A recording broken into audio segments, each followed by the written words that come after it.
I was playing football outside with two of my friends, and then I heard the earthquake, and I felt the ground shaking. I ran back to my house and found it destroyed, and my parents were dead.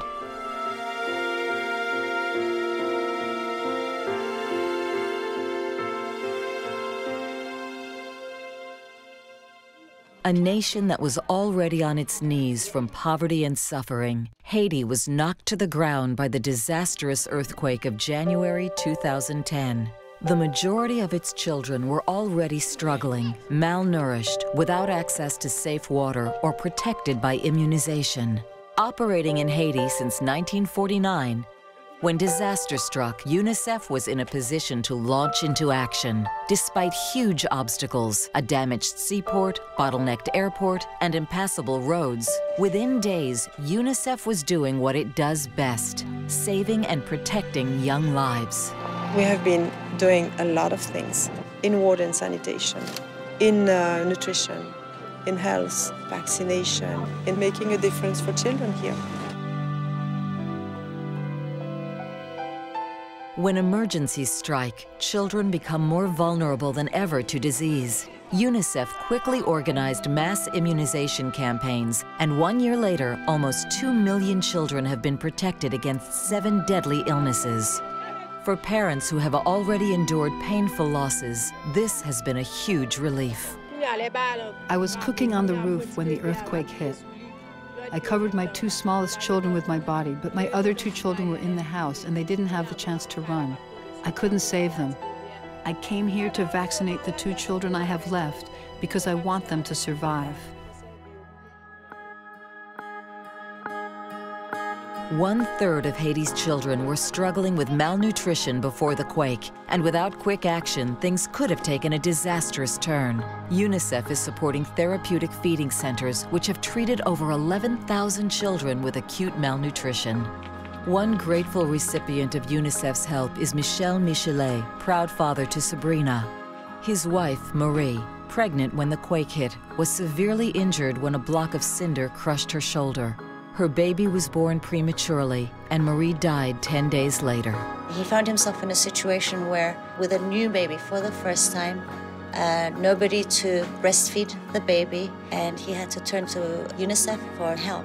UNICEF provided Michel with the nutrition he needed to help his daughter survive and grow. When I see Sabrina drinking the milk, I realize that she's fine. She's a healthy child, and she has the love and the support of her father. Without a doubt, UNICEF's support is life-saving. If we had not done that for Michel, he would have lost his child.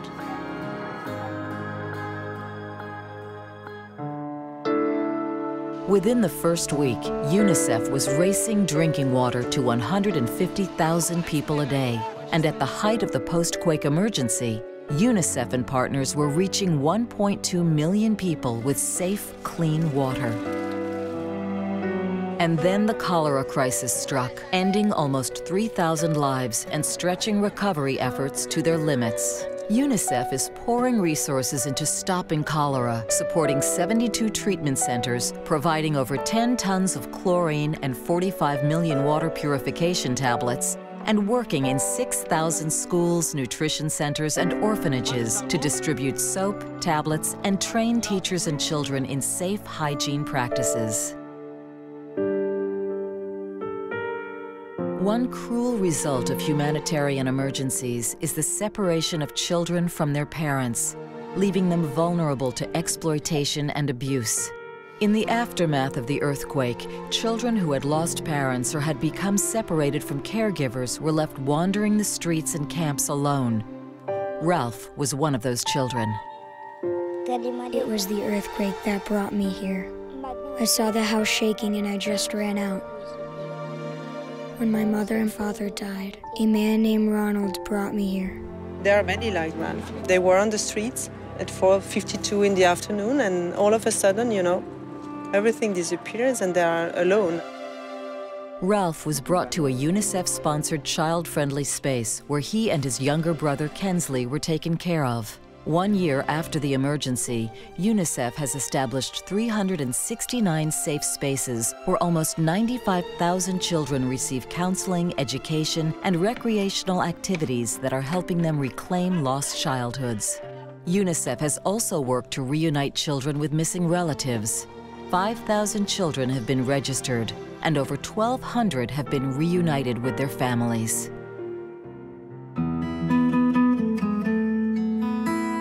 For children who have undergone trauma, one crucial path to healing is getting back to school to learn with teachers and friends.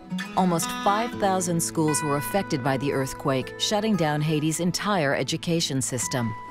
UNICEF quickly set up tents for temporary schools so that children could return to learning. And UNICEF has helped launch a new nationwide campaign in 2,000 schools, helping over 700,000 children whose education was interrupted, as well as hundreds of thousands more who, before the quake, never even had the chance to go to school. The year 2010 was probably the worst year in memory for most Haitian adults, but UNICEF is working tirelessly so that Haitian children never endure such hardship again. My hopes and dreams for the children of Haiti is that they are all going to school with a nice backpack and a notebook and a pencil, that they are not malnourished as they are now. We have to make sure that the children are protected. It's only the beginning. There are a lot of obstacles on our way, but we're not going to give up. It's not going to happen overnight. We know that, but it's happening. We have started it. We need the support to continue for many years.